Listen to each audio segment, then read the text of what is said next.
imagine that being an audience member is a pleasure. On the contrary, it carries a deep and heavy responsibility. Please silence all cell phones. These interfere with our electronic milking machine.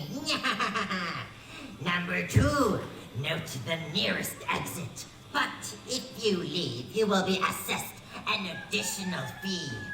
Number 3, there will be loud sounds, haze, and the sounds of gunshots. These are necessary in maintaining obedience. And finally, no animals were harmed in the making of this production. Long live Animal Farm! I am Napoleon the Pig, and I approve this message.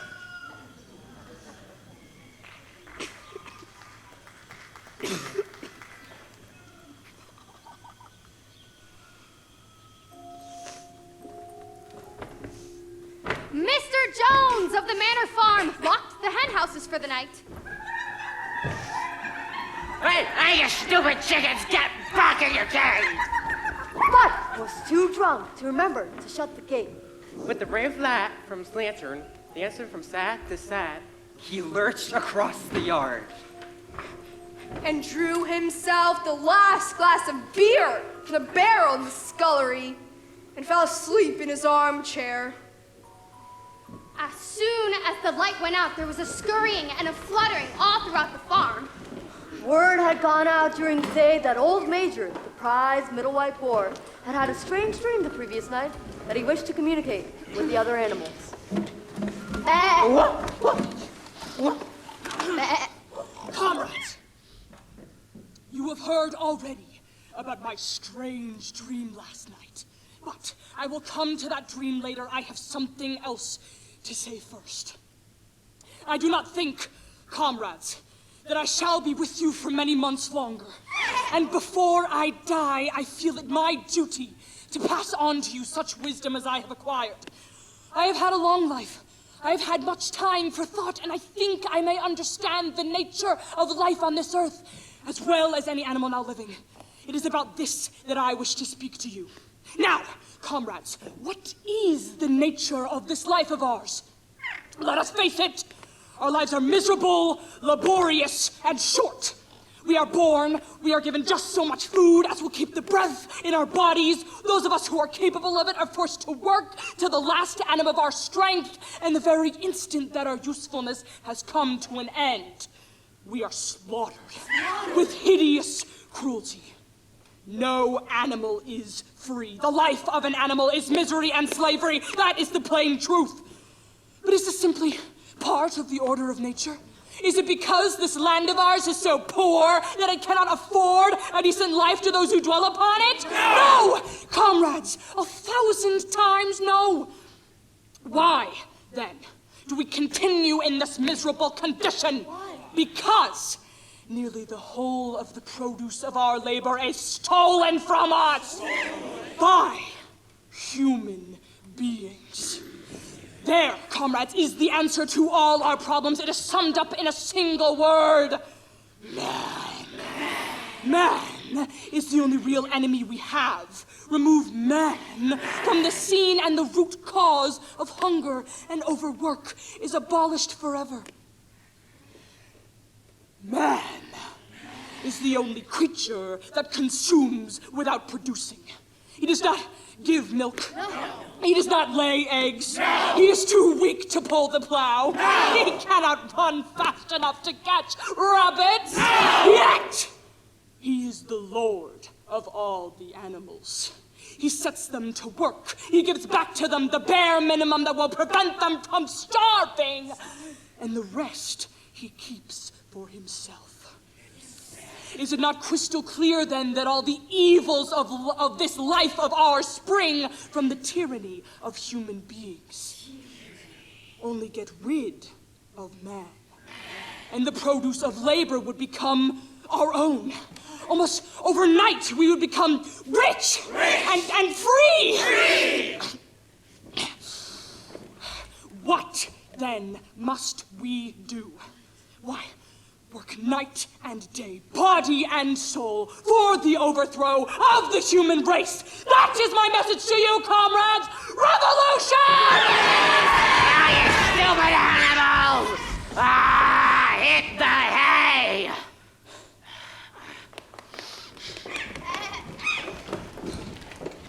I do not know when the revolution will come.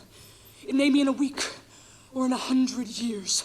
But I know that sooner or later justice will be done. Fix your eyes on that, comrades, throughout the short remainder of your lives.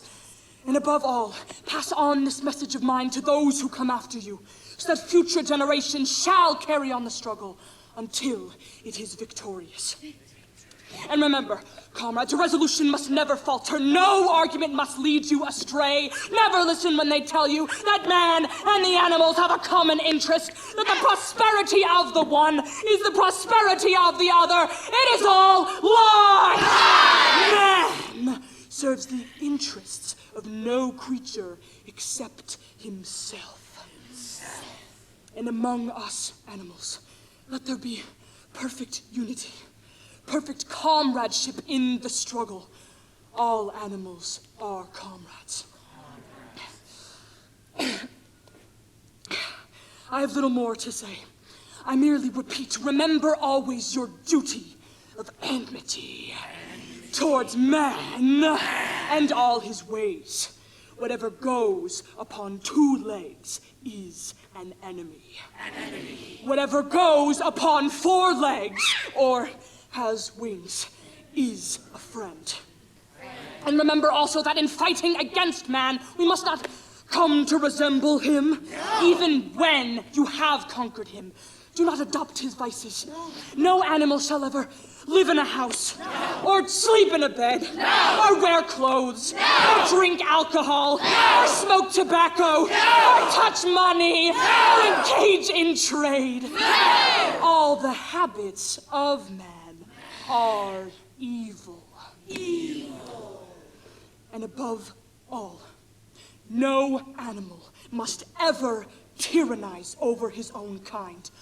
Weak or strong, clever or simple, we are all brothers. No animal must ever kill any other animal. All animals are equal!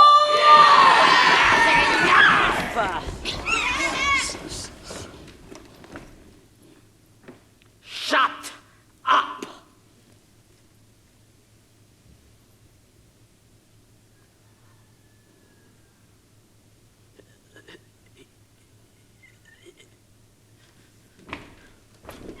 And now, comrades, I will tell you about my dream last night. I cannot describe this dream to you, but it was a dream of the earth as it will be when man has vanished. But it reminded me of something I had long forgotten. Many years ago, my mother used to sing an old song, of which she only knew the tune and the first 3 words. I had known that tune in my infancy, but it had long since passed out of my mind. Last night, however, it came back to me in my dream, and what is more, the words of the song also came back. Words which I am certain were sung by animals of long ago and have been lost to memory for generations. I will sing you this song now, comrades, and when I have taught you the tune, you can sing it better for yourselves. It is called Beasts of England. Shall be trod by beasts alone, beasts of England, beasts of Ireland, beasts of every land and clime. Hearken to my joyful tidings of the golden future time. Beasts of England, beasts of Ireland, beasts of every land and clime. Hearken to my joyful tidings of the golden future time.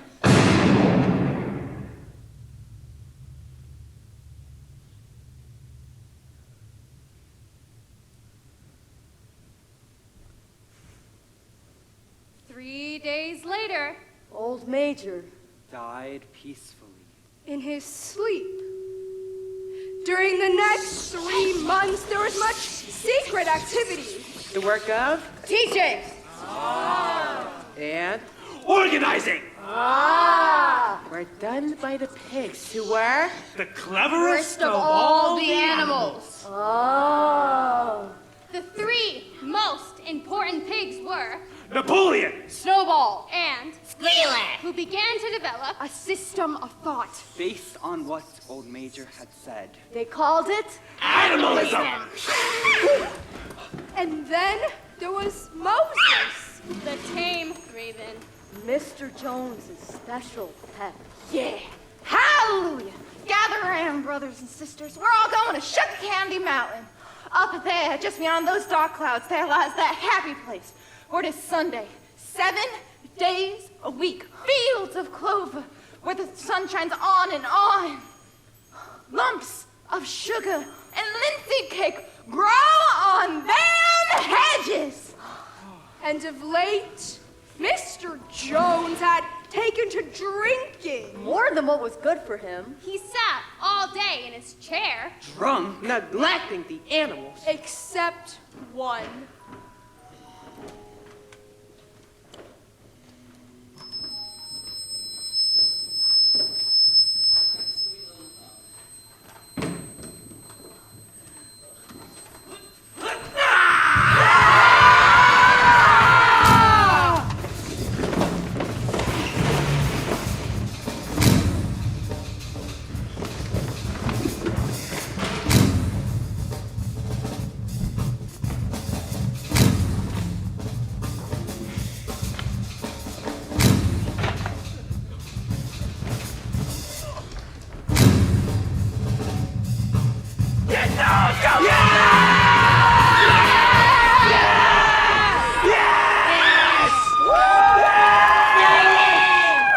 Silence for Comrade Napoleon.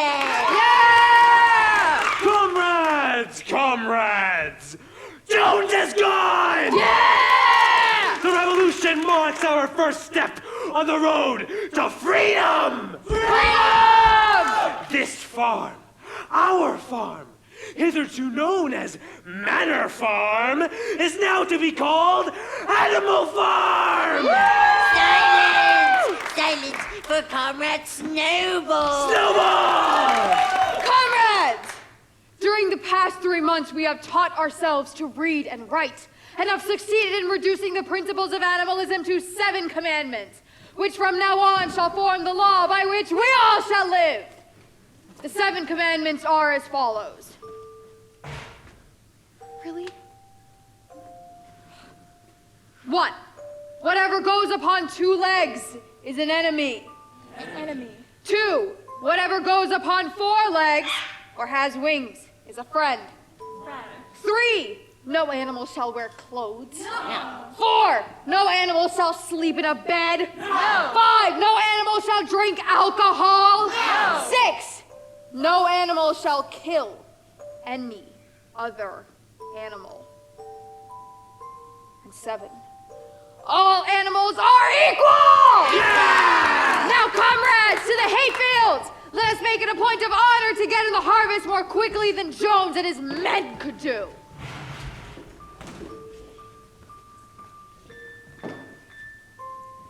Wait! What's going to happen to all this milk? Jones used to mix it in some of our food.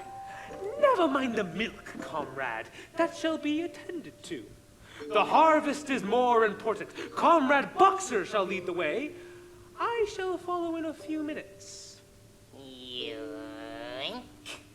Forward, comrades! So the animals troop down to the hayfields to begin the harvest.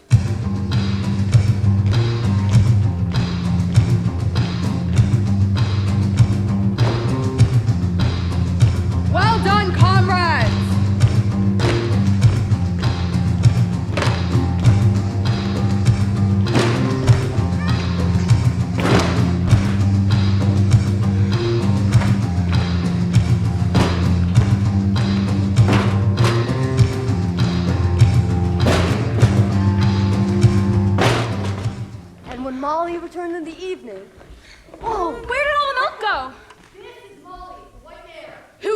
Mr. Jones's trap. Will there still be sugar now that the revolution has ended? No, we have no means of making sugar on this farm. Besides, you don't need sugar. You'll have all the oats and hay you want. What is that? Can I still wear ribbons? Comrade, those ribbons are the badge of slavery. Can't you understand that freedom is worth more than a few ribbons? Hello? Can I keep this pretty blue ribbon I found in the farmhouse? Ribbons are to be considered clothes, which are the mark of a human being. What the hell is that? Give it to me.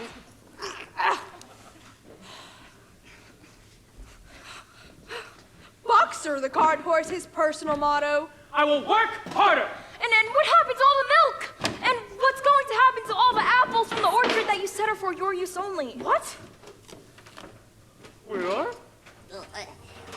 Comrades, you do not imagine, I hope, that we pigs are doing this in the spirit of selfishness and privilege. Many of us actually dislike apples. I dislike them myself. Our sole object in taking these things is to preserve our health. Milk and apples, comrades, they contain substances absolutely necessary to the well-being of a pig. We pigs are brain workers. The whole management and organization of this farm depends on us. Day and night, we are watching over your welfare. It is for your sake that we drink the milk and eat the apples. Do you know what would happen if we pigs failed in our duties? Jones will come back. Surely, comrades, none of you want Jones to come back. What's going on? Hey, get out of the way! Go, get out of the way. Go. What happened at the meeting? Why weren't you there? I was busy giving the harvest in, Missy. I forgot about it and didn't realize you all had gone. Well, that's a pity. You'll just have to try and be on time in the future. Molly. Clover the mare, Boxer's a workmate.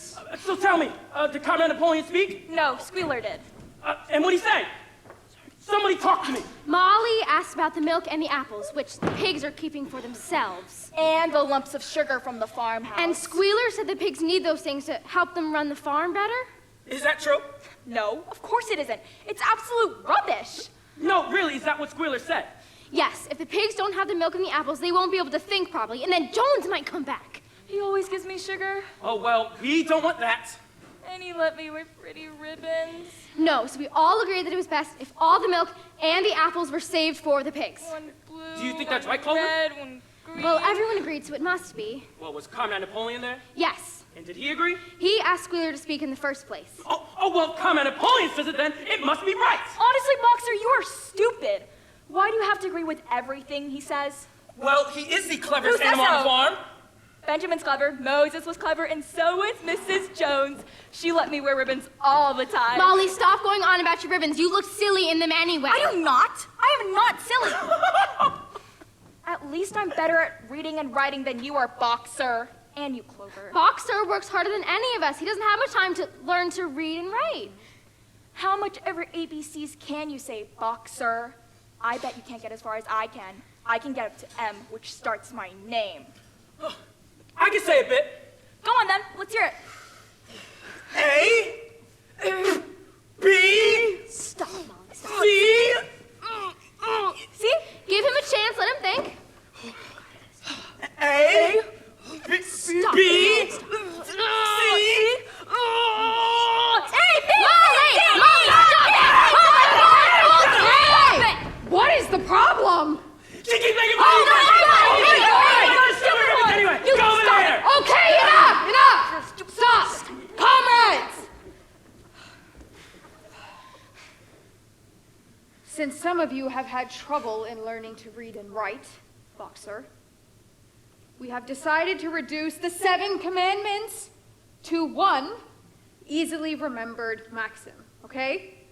Yes? 4 legs good, 2 legs bad. 4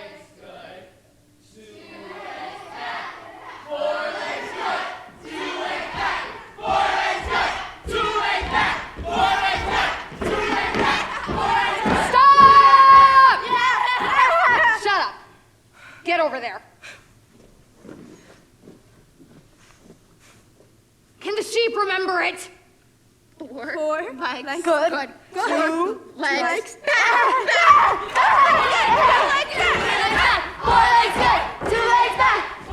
Early in October, news arrived that Jones and all of his men were coming down the tracks that led to the farm. Snowball, Who had studied an old book of Julius Caesar's campaign. Gave his orders quickly. Hold the cows down!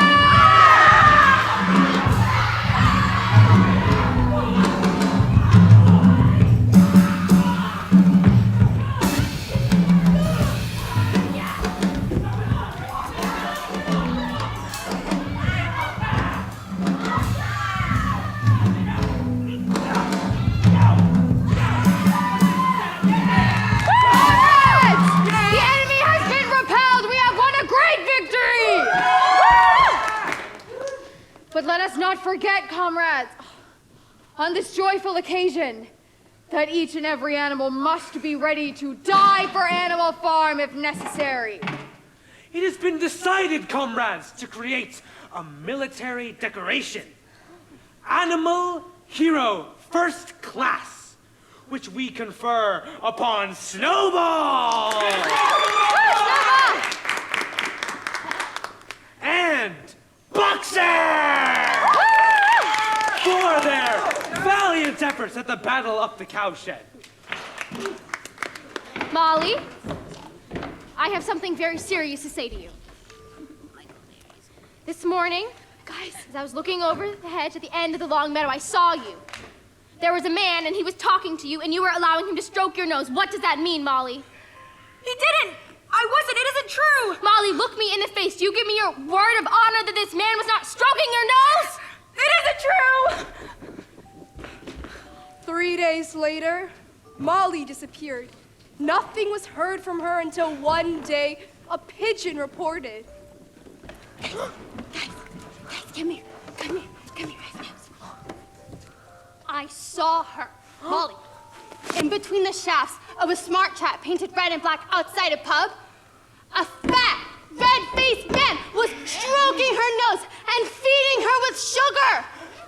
She wore a scarlet ribbon around her forelock, and she looked as if she was enjoying herself. None of the animals ever heard from Molly again. That's all very well, Comrade Snowball, but I still maintain that sowing a bigger acreage of oats would serve us better through the winter, and that the soil on the hillside is more suitable for root vegetables. But Comrade Napoleon, you still haven't heard the most important part of my plan yet. A what? The building of a windmill.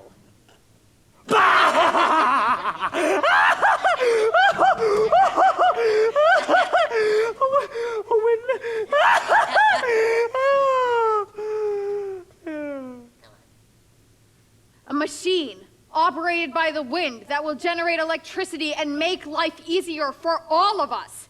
The small hill in the long pasture is the highest point on the farm, right? After surveying the ground, I've decided it's the best place to build a windmill, which could be made to operate a dynamo and supply the entire farm with electrical power. We could use that to light our stalls and keep them warm in the winter. It could also run a circular saw, a chaff cutter, a mango slicer, and an electric milking machine. This farm is old-fashioned. We have only primitive machinery.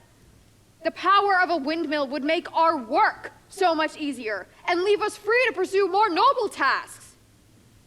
Very well.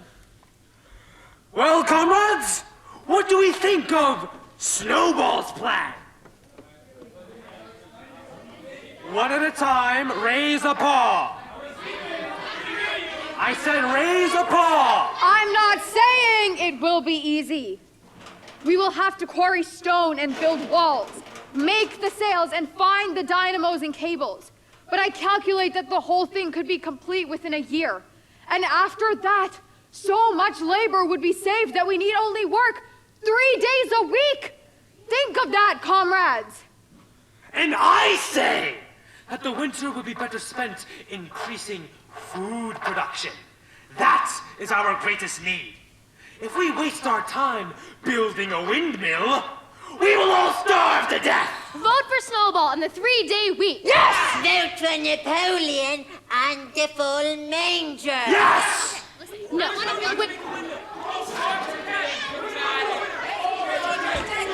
Comrades! Comrades! Comrades! Let us not argue. Let us vote on the matter and abide by the decision of the majority. Now, I think that this windmill is a piece of nonsense, and I advise you all to vote against it! Let us rid ourselves of the chains of sordid labor. Electricity can do that for us. Just picture our lives when the wonders of science have freed us from our daily toil. The windmill could operate threshing machines, plows, harrows, rollers, reapers, and binders, aside from supplying every stall with light, hot and cold water, and a heater. Let us move forward, comrades, to an age of true freedom. We are not going back. Let us forge the future of Animal Farm in the white heat of technology. Boss!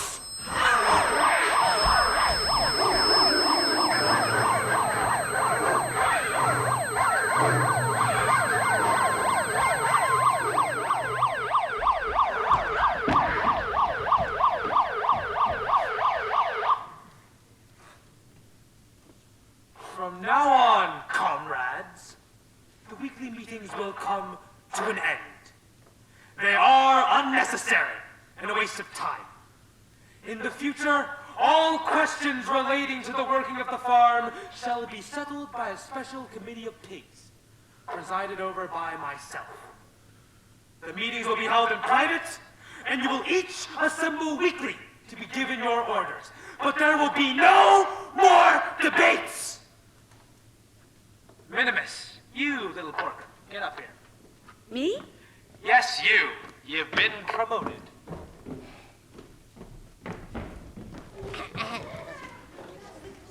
Comrades, I trust that every animal on this farm appreciates the sacrifice that Comrade Napoleon has made in taking this extra labor upon himself. No animal on this farm believes more firmly than he does that all animals are equal. He would only be too happy to let you make your decisions for yourself, but sometimes you might make the wrong decision, and then where should we be? Suppose you had decided to follow that Snowball with his moonshine of windmills. Snowball, who, as we now know, was no better than a criminal. No! He fought bravely at the Battle of Cowshed! Bravery is not enough. Loyalty and obedience are most important. And as to the Battle of the Cowshed, I believe the time will come when we find out Snowball's part in it was much exaggerated. Discipline, comrades. Iron discipline. That is the watchword for today. One false step, and our enemies would be upon us. Surely, none of you wish to see Jones back. Very well, then. Let Comrade Napoleon's dedication be the shining example to us all. After all, was it not he who said that all animals are equal? And above all, no animal must ever tyrannize over his own kind? If holding the meetings means that Jones will come back, then there must be no more meetings. If Comrade Napoleon says it, then it must be right. Oh, he does, comrade. He does. And one other thing, Comrade Napoleon has decided to go ahead with the plans to build the windmill. Now, this will require a very special effort from all of you, as we will need to continue running the farm while the windmill is being constructed. It might even be necessary to reduce your rations. I can understand your surprise, comrade, but you see, Comrade Napoleon has never really been opposed to the building of the windmill. In fact, it was his idea in the first place, and Snowball stole it only to make himself look clever in your eyes. Why was Napoleon so against it at the meeting? That was Napoleon's cunning. He appeared to oppose the building of the windmill only to get rid of Snowball, who was a dangerous character and a bad influence. Now that Snowball is out of the way, we can get on with the job. That, comrades, is called tactics. Tactics, comrades, tactics. Napoleon is always right.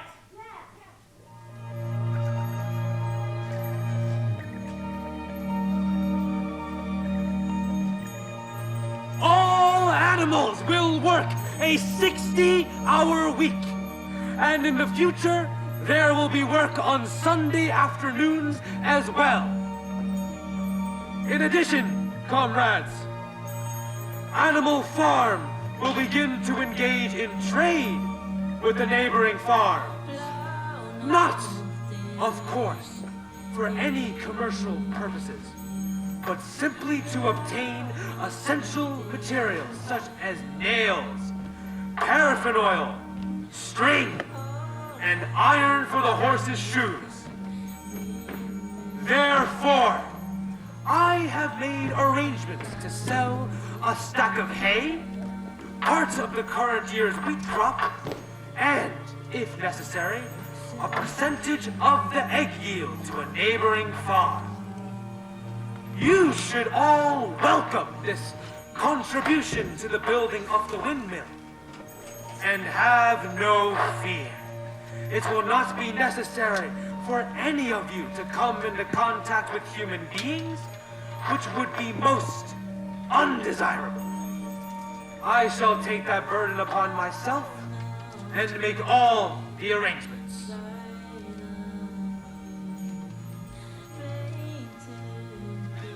Hey! Benjamin the donkey. Hey! Didn't we pass a resolution some time back about not having nothing to do with the human beings and not engaging in trade? I don't remember any of that. And money, we're not supposed to handle money. I don't know about that, Benjamin. Stop being so miserable. Aren't you happier now that Jones is gone? Well, I don't see anything to laugh about. Donkeys live a long time. None of you has ever seen a dead donkey. God gave me a tail to keep the flies off, but I'd sooner just have no tail and no flies so that I could just exist in peace and quiet. No, I think Benjamin may be right. I seem to remember when Old Major first spoke to us, he mentioned something about money. Look, Clover, I don't remember anything about that. I've told you before, don't listen to Benjamin. You know, he's a nice enough fellow, and he does his work all right. But he's always grumbling and going around the place looking gloomy. Yes, I know, but he's often right about things. He can remember everything. He's much older than the rest of us, and he can read much better than you and I can. What's that got to do with it? Well, nothing really. I work as hard as I possibly can. I get up an hour earlier. Hell, I even work into the evening. We got a windmill to finish. I don't have time to learn how to read and write. It is what you're best at that counts. Yes, of course, Boxer. Nobody works harder than you, and we all respect you for it. I didn't mean to upset you. It's just that I believe in the revolution and everything that Comrade Napoleon says. It's just that sometimes things don't seem to happen the way that they used to. Look, Clover, trust Napoleon. He knows best. I'm sure you're right. Penny for your thoughts, Comrade Boxer. Oh, well, Clover and I were discussing Comrade Napoleon's speech on trade. And what conclusions have you come to? Well, that he's right, of course. It's just that the old Benjamin, he seems to think that we've passed some resolution on not trading with humans and speaking to them. And Clover... Yes? I thought he might be right. Comrades, are you certain this is not something you've dreamed about? You. Only imagine we pass these resolutions because of the lies spread about by that traitor Snowball. Have you any record of them? Are they written down anywhere? No, of course they aren't. So, let us carry on with our work and leave Comrade Napoleon To worry about these other things.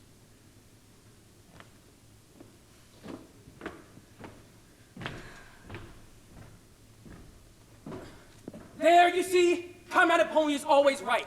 If he thinks it's the best we should trade things with humans, then that is what we should do. Yes, I know, but I'm sure it's not a good idea to have anything to do with human beings. Major did warn us about that, and what he said then should guide what we do now. He isn't here anymore. And if he was here, he'd agree with Napoleon. That's something we'll never know. Of course not. But Benjamin does have a good memory. Oh, don't start about him again. Have you ever seen a dead donkey? I'd rather have no tail than no fly all the time. I don't even know what he's going on about. If you ask me, all that thinking has made him soft in the head. But I'm not asking you. I'm just saying I think he may be right. Maybe, Mike, I'm not sure. You're as bad as he is talking these riddles. Come on, back to work. Now solve everything. Boxer, I've seen them! What? I said I've seen them! Who? Napoleon, Squealer, and all the other pigs! They moved into the farmhouse!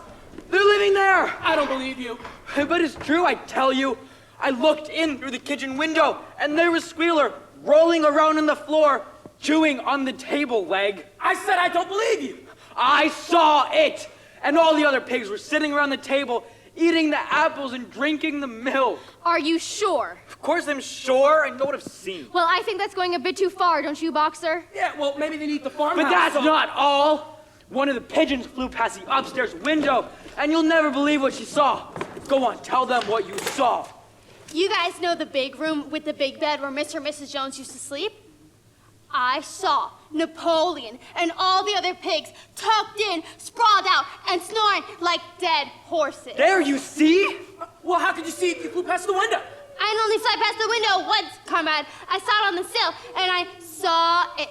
And saw Napoleon asleep and heard him snoring? Yes, comrade, the window was... Oh, when was this? About 2 hours ago, comrade. Napoleon works very hard for all of us. He was probably working late last night, and he got tired. But he was sleeping in a bed. Well, so what? The fourth commandment. What?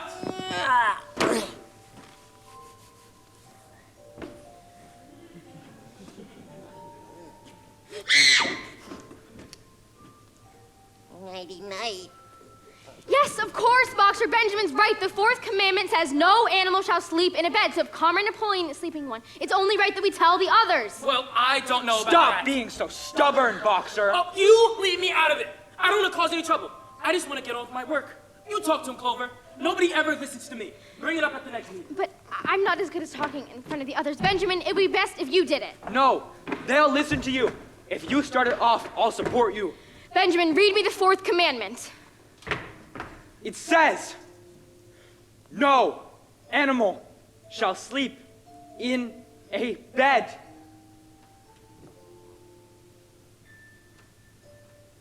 With sheets.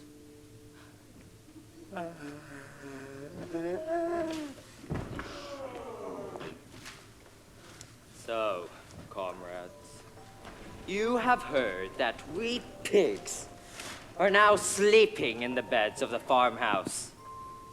And why not? You did not suppose, surely, that there was ever a ruling against beds? A bed merely means a place to sleep in. A pile of hay in a stall is considered a bed, properly regarded. The rule was against sheets, which are a human invention. We have removed the sheets from the farmhouse beds, and now Sleep between blankets. And very comfortable they are too. But not more comfortable than we need, I can tell you. With all the brain work that we have to do nowadays, you wouldn't have us too tired to carry out our duties. Surely none of you wish to see Jones back. Very well, then. Because he will be back if we are not left to get on with our work in peace and quiet. And one other thing, we pigs will be cutting up 1 hour later than the rest of you, okay? Toodaloo. There, you see? I told you not to meddle.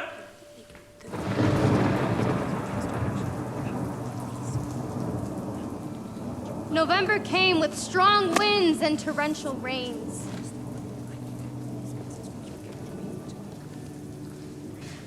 There came a night when the gale was so violent that the main buildings rocked back and forth on their foundations. And several tiles were blown off the roof of the farmhouse.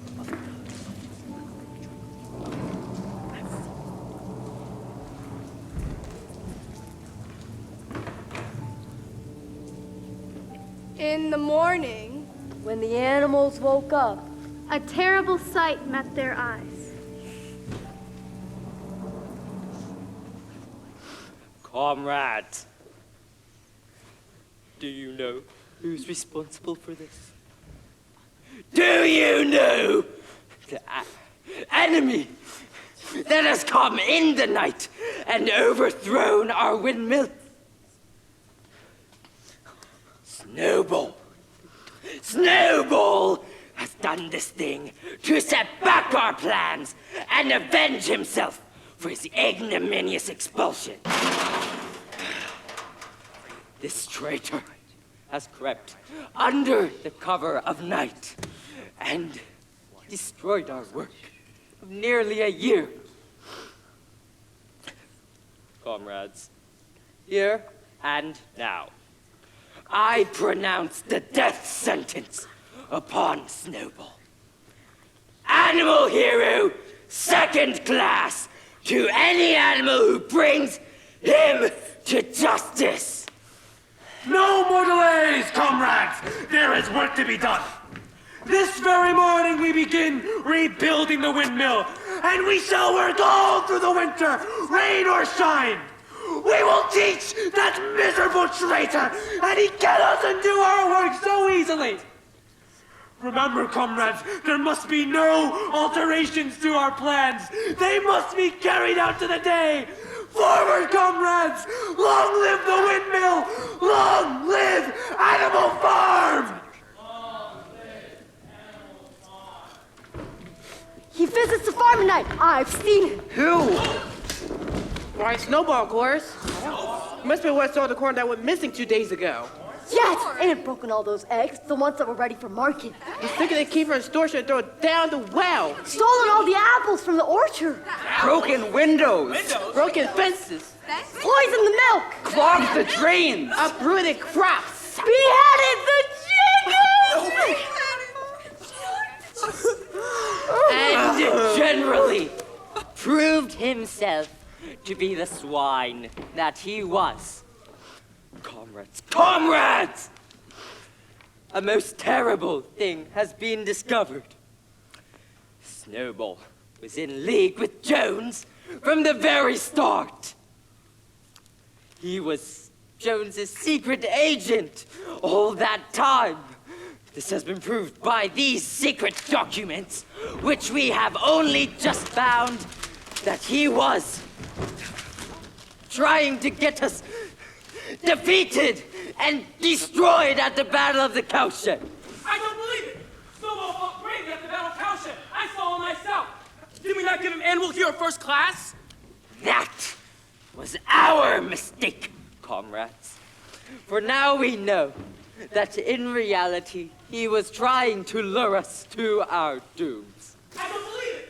He was wounded. I saw him in his blood. That was part of the arrangement. I could show you all of this in his own writing if you were just able to read it. But you can't. So I won't. Yoink. Yoink.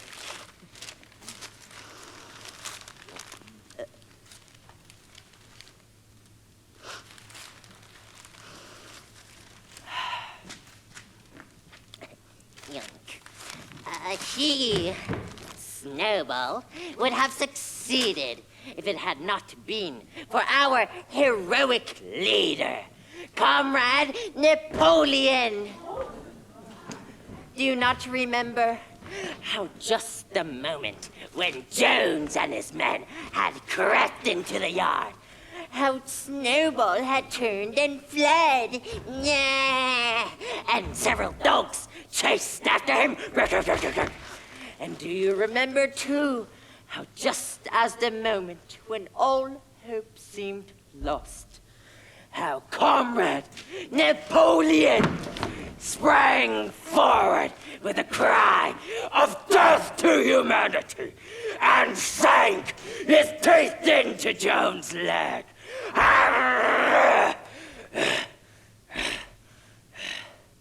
Surely you remember that, comrades? I don't believe that Snowball was a traitor at the Battle of Cowshed. What he has done since is different, but I believe after the battle, in the beginning, he was a good comrade.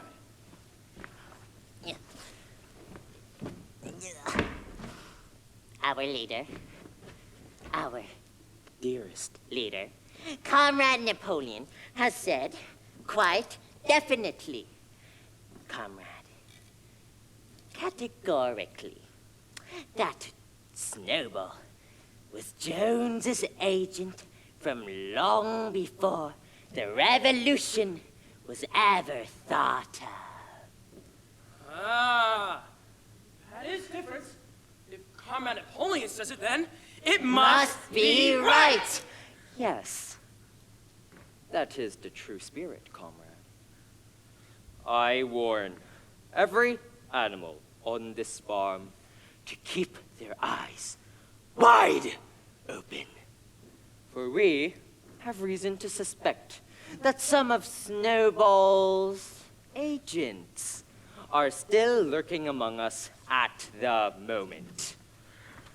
And we shall seek out those traitors in our midst, comrades.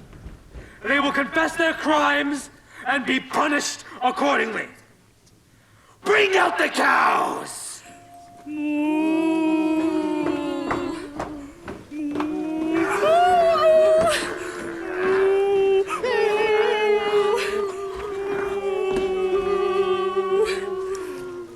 Have you anything to confess? We have secretly been in touch with Snowball ever since his expulsion. We collaborated with him to destroy the windmill and were planning a helping hand over animal farm to the neighboring farm. And? Snowball admitted to us that he and Jones had secret agent for 4 years.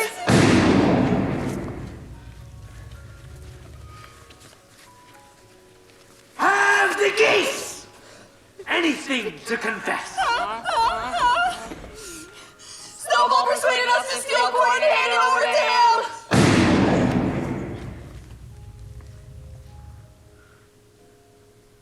The sheep? Snowball visited us at night and encouraged us to poison the drinking water.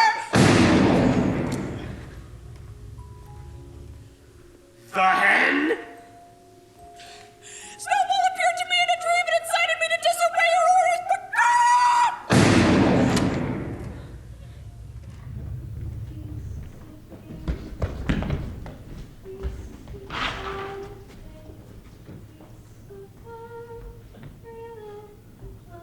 I don't understand. I can't believe that such things could happen on our farm. It must be due to something within ourselves. The solution, as I see it, is that we must work harder. By a special decree of Comrade Napoleon, East of England has been abolished. It is now forbidden to sing it. Why? it is no longer needed, comrades. Beasts of England was a song of the Revolution. But the Revolution is now complete. The execution of the traitors was the final act. Now, the enemy, both internal and external, have been defeated. This song, clearly, no longer has a purpose. In its place, Minimus, little Minimus, the poet, has composed a new song.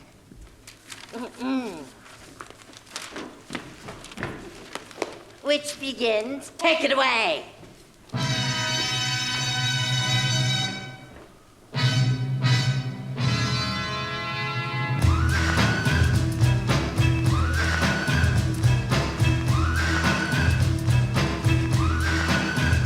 Yo!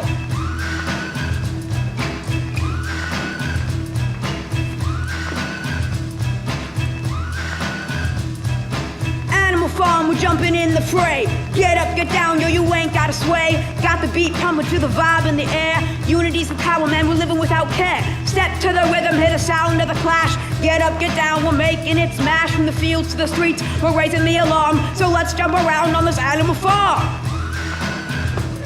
Jump around! Jump around! Jump around! Hear the call of the wild, let the truth ignite. Where the voices of the lost bringing wrong to the right. From the shadows we emerge, watch the flames start to swarm. So let's jump around on this animal farm. Yo, yo, jump around. Jump, jump, jump around. Hey, yo, yo, yo, yo, yo. Little Minnie, out. Sorry. I don't like that song. The tune's not the same somehow. The sixth commandment, no animal shall kill any other animal. Benjamin, read me the sixth commandment. No! Please, it's important. No, I read you the fourth one last time and that didn't No, help. I'm sure I'm right this time. I can remember seeing Snowball write it up there. Who? Snowball, you remember. It comes after, no animal shall drink alcohol. I've said them to myself often enough. Please, read it for me. Comrade Napoleon is always right, of course, but I thought we were working together and... No animal shall kill any other animal without cows, without cause. Oh.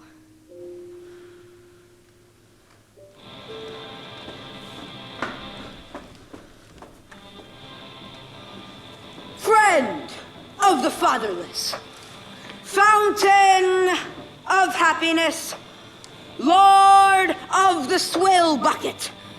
Oh, how my soul is on fire when I gaze at thy calm yet commanding eye, like the sun in the sky.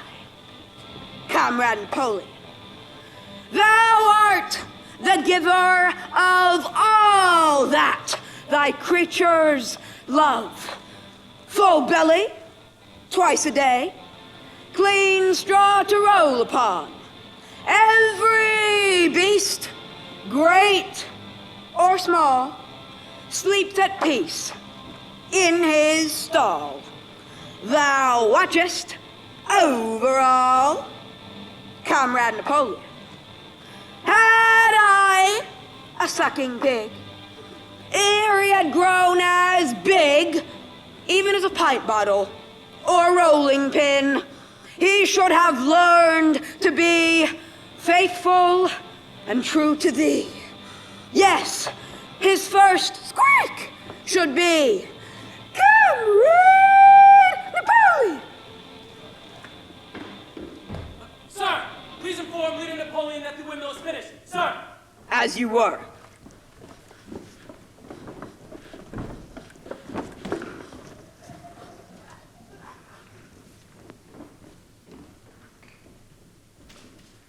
It is fitting, comrades, that on this historic day, we should proclaim that Animal Farm is now a republic! And announce that our leader, our dearest leader, Comrade Napoleon, has been elected as its first president. A new decoration, the Order of the Green Banner, has been created to mark this occasion, and President Napoleon is its first recipient.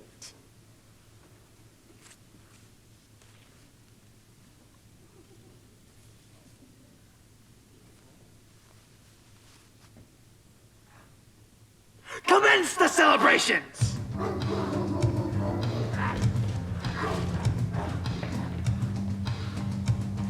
We have won a great victory and are now truly our own masters. The building of the windmill, which shall be marked by an anniversary each year, serves to remind us that through our own efforts, we can control our destiny. But this wonderful effort should not give rise to complacency. The struggle must go on. We must work even harder. This windmill will not be used to generate electricity, but to grind corn, which should yield a handsome profit. We shall build another windmill, comrades, and after that, we shall install the dynamos. But the changes which the traitor Snowball, who, as we all know, was Jones's agent before the revolution, and fought on Jones's side in the Battle of the Cowshed, the changes which he talked about, namely electric light and heat, will not take place because they are contrary to the spirit of animalism. The truest happiness lies in working hard and living frugally. In recognition of his efforts, each animal shall receive a special gift of a slice of apple. Forward, comrades! Forward in the name of the revolution! Make animals great again! Long live Animal Farm! Long live Animal Farm. And then, out of the blue, Moses returned. Yeah. Comrades, in my absence, I have been away. Where have I been, comrades? Where have I been? I've been to Sugar Candy Mountain, and I've seen the glory of that lovely land. I've been high above the clouds, and I've seen the beauty of that place where we all shall one day rest our weary limbs in everlasting peace. Tell us about it, Moses. Tell us about it. Don't listen to our flighty friend. It's just a load of bull. There is no such place. When you're dead, you're dead. But our lives here are hard, and we are hungry most of the time. We sleep, we work, we sleep, we work. There is no end to it. You are right to chastise the hoofer. As I was saying, comrades, Sugar Candy Mountain is more beautiful than we can ever imagine. Fields of clover, with the sunshine on, and no cloud dare shows its face. Comrades, I'm telling you, I have seen the sugar that grows in branches. And I'm full, comrades, I have seen the linseed cake that grow on them hedges. And we're all gonna go there together, comrades. We are all going there together. Put your hands together. Sing your hearts out. Let's hear it for Sugar Candy Mountain. One evening as the sun went down and the jungle fires were burning, down the tracks came a hobo. Yeah! Hey! Come on, comrades, sing your hearts out. Let's hear it for Sugar Candy Mountain. Come with me, we'll go and see Sugar Candy Mountain. No animal shall drink alcohol. 2XS.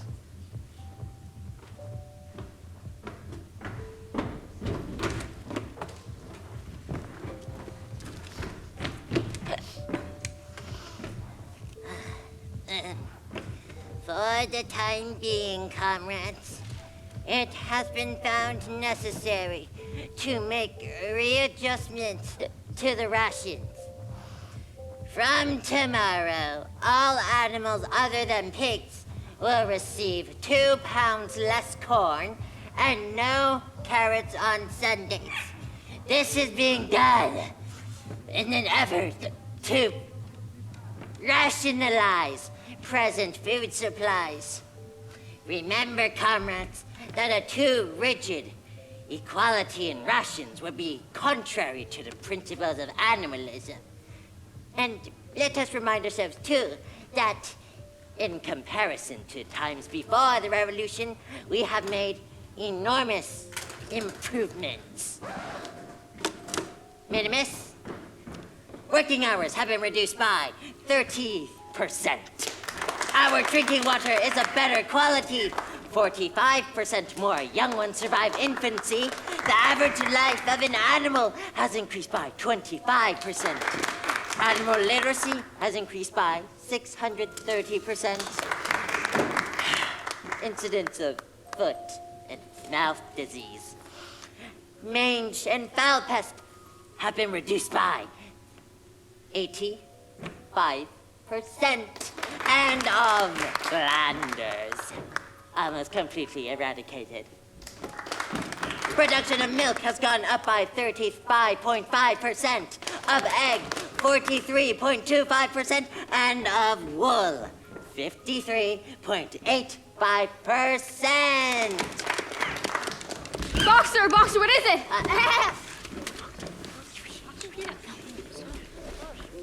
Brick. Ooh. Comrade Boxer. I can't tell you how distressed I am to see you like this. I have already informed Comrade Napoleon about your condition, and he has instructed me to communicate to you his deepest personal sympathy and best wishes for a speedy recovery. You have always been one of the most loyal workers on this farm, and even at a moment like this, Comrade Napoleon is making arrangements for you to be treated at a hospital nearby. The vet there can treat you so much better than we can. In a hospital, but no animal has ever left the farm before. Except for Snowball. We will look after him. Nonsense, comrades. Nonsense! I can understand your concern, but the plain truth is that we do not have the facilities to provide Boxer with the treatment he needs to make a complete recovery. The van will be arriving shortly to take him away. If Boxer rests for a couple days, I know he will be strong. There is no argument. Comrade Napoleon has said quite definitely that Boxer is to go to the hospital for the good of his own health. Well, if Napoleon says it then, it must be right. I'll be all right. So, I'm glad to see the windmill was finished at any rate. To be quite honest with you, I'm looking forward to retirement. Well, I'd only be gone a month, so I'll have time to study a bit, finish the rest of my outfit. You're getting old too, Benjamin. Maybe the pigs will let you retire too.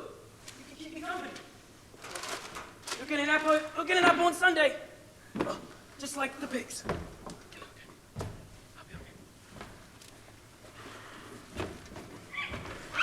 You idiots! Do you not see what is written on the back of their shirts? Butcher! They're taking Boxer away to be slaughtered! Boxer! Get out! They're Get out taking of you there! to your death! Boxer was never seen again. And 3 days later,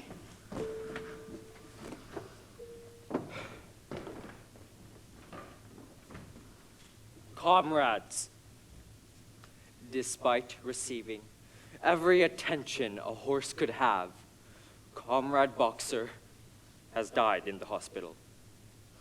I was there during his last moments, and I can say, quite honestly, that it was one of the most affecting sights I have ever seen.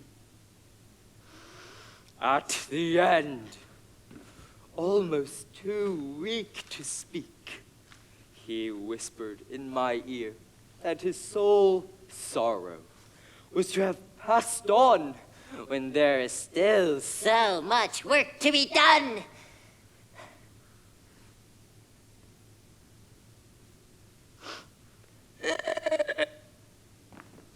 Forward, comrades, he whispered. forward in the name of the revolution. Long live Comrade Napoleon. Napoleon is always right.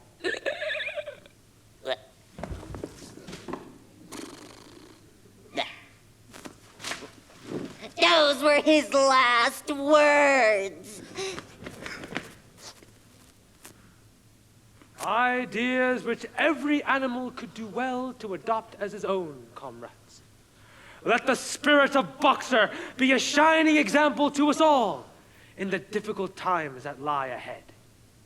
He was a true son of the revolution. And it is all the more shameful, therefore, that his passing should be marked by the spreading of rumors that Boxer was taken away to be butchered. Some of you read the word butcher on the backs of the costumes worn by the vets and jumped to the conclusion that Boxer was taken away to be killed. It is almost unbelievable to me that any animal could be so stupid.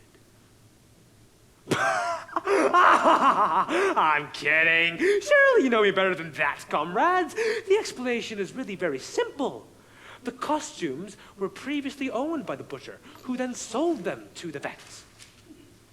Comrade Boxer died receiving the best care and attention that money could provide. I myself gave the order that no expense was to be spared.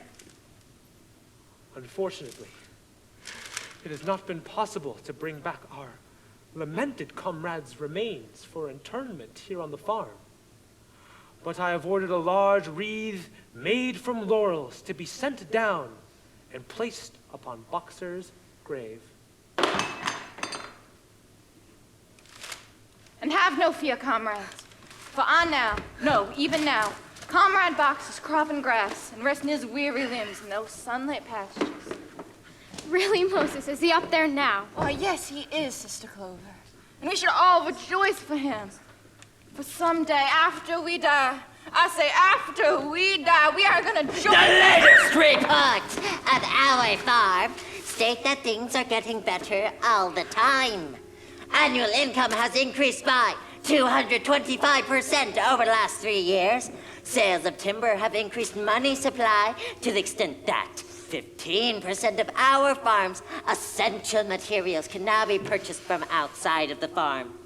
This means that the average working day has been reduced by 12% per week over the past 6 months, and leisure time has been increased by 33%. And time educating the young has doubled. But it seems to me that our lives are just the same as they always have been. I try hard to remember what it was like in the days before the revolution, and then again what it was like after Jones had been expelled. Were things different than they are now? It's so long ago. What do you mean revolution? Who's Jones? What does expelled mean? Wait, why are you always wondering if things are better? You are too young to know, but it's right that you should ask, and I will tell you all what I can remember. The revolution happened a long, long time ago, and before it happened, a man called Jones ruled over us and treated us very badly. What's a man? A man is a creature who walks on 2 legs instead of 4. Jones lived inside the farmhouse. Oh, where the pigs live now? Yes, and he fed us and looked after us. Mama, you tell it to the youngsters, Sister Clover. Those were fine days to be sure. Moses, old chap, do you fancy coming into the farmhouse for a drinky poo? Why, that's awful kind of you, Comrade Squealer. There's something I would like to talk to you about. And then there came that historic night when Jones was expelled from the farm and we began to rule over our own lives. Was it exciting? Oh yes, very exciting. I can remember the thrill when we realized we were in charge, when we achieved perfect unity. And did things get better? Well, yes, of course they did. We were free. We had I can remember everything about my life, and I know that things are never much better or much worse. Let's face it, hunger, hardship, and disappointment are our lot. But we mustn't give up hope. It is, after all, an honor and a privilege to be members of Animal Farm, still the only farm in the whole country to be owned and operated by animals. The golden future which Old Major promised us and which we used to sing about is still coming. It may not happen in our lifetime, but it will happen. We feed ourselves, we work for ourselves, we serve no man. All animals are equal. 4 legs, good. 2 legs, better. 4 legs, good. 4 legs, good. 2 legs, better. What are you doing? We, comrades, spend all day writing files, reports, minutes, memoranda. But then you burned them. They are of most importance to the farm. But what are they for? I mean, what? Benjamin, the seventh commandment, are the seven commandments the same as they used to be, Benjamin? Please, read it for me just once more.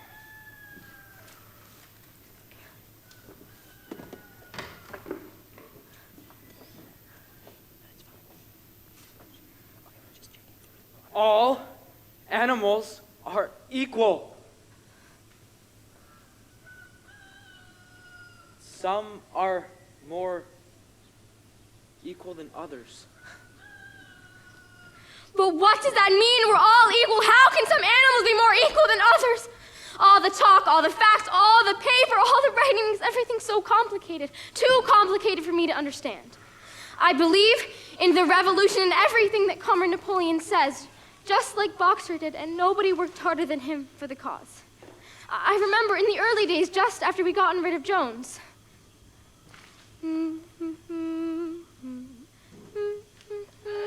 Oh, hello. Is anyone there? Hello. Hello. Oh, dash it all. Could have sworn the invitation said 7 p.m. for cocktail. Not a soul to be seen. Just a broken down old cart horse moaning away. Don't see what these down pigs have to be so proud of anyways.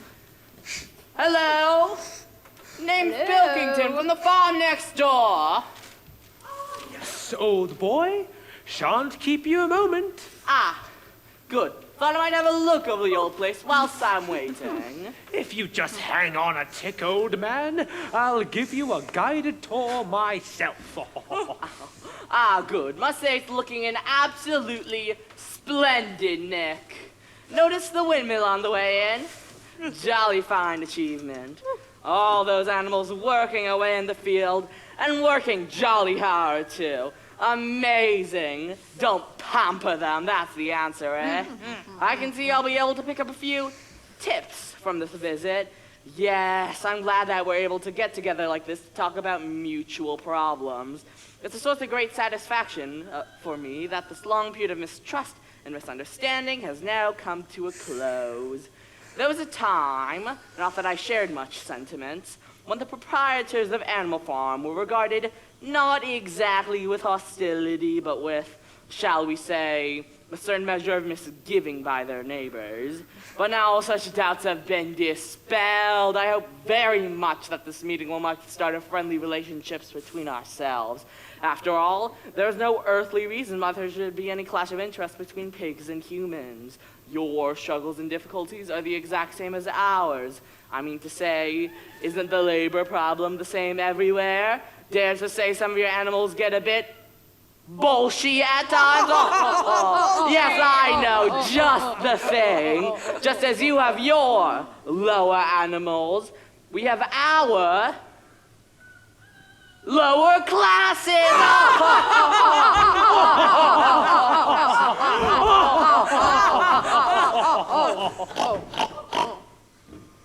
Couldn't agree with you more, old boy. Yes, it is true that we have had our ups and downs in the past, but hopefully all that is now at an end. Some of the rumors that have been spread about us have been truly shocking. For instance, it has been said that we wish to slaughter animals unnecessarily or stir up revolutions on other farms. Nothing could be further from the truth. Our sole desire is to live at peace with our neighbors and to carry on trade to our mutual advantage.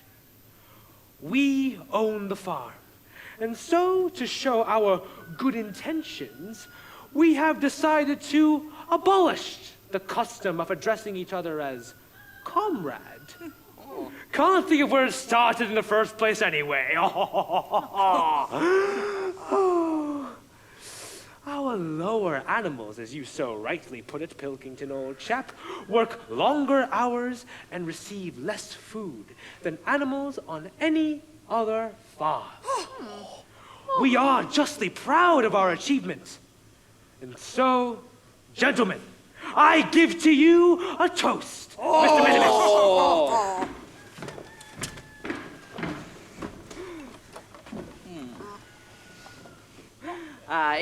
Exactly. To the prosperity of Animal Farm. No! Wrong! Old boy, wrong.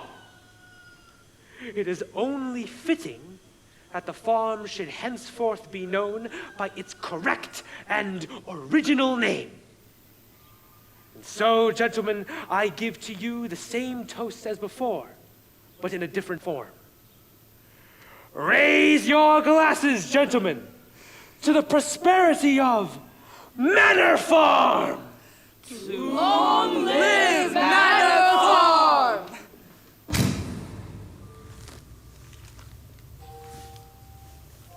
And the voices were all alike. There was no question now what had happened to the faces of the pigs. The creatures outside looked from pig to man, and from man to pig, and from pig to man again. But already, it was impossible to tell which was which.